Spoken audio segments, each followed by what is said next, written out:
Hi மக்களே, இன்றைக்கி நம்ம வீட்டில் என்னென்னா பசங்களுக்கு நூடுல்ஸு. அந்த நூடுல்ஸ் பாக்கெட் எங்கே ஃப்ரிட்ஜுக்குள்ளே தான் வச்சேன்.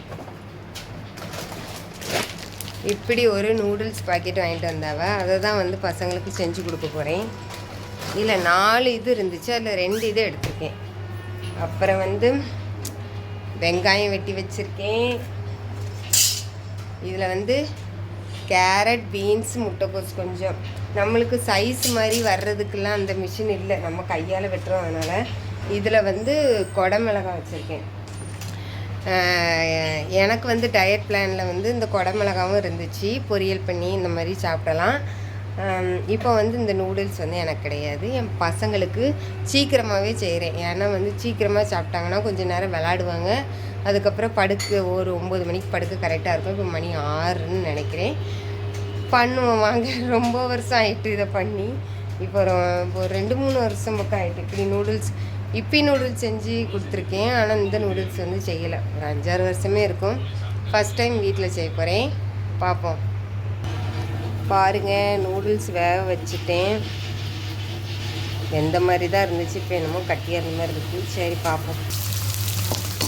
இது எல்லாத்தையும் ஒட்டுக்காவே போட்டுட்டேன். கேரட், பீன்ஸ் எல்லாத்தையும் நல்லா வேக விடுவோம்.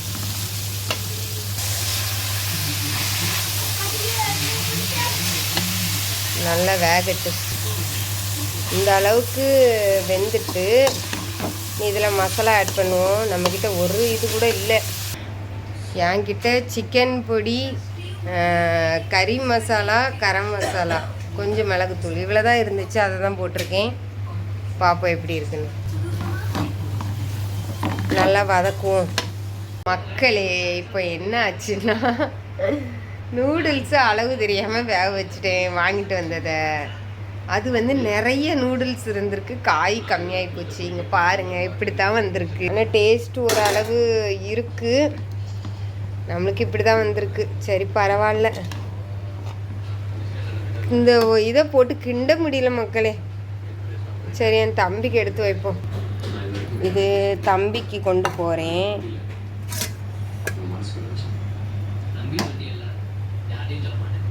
இது எங்களுக்கு மூடி வச்சிருவோம்.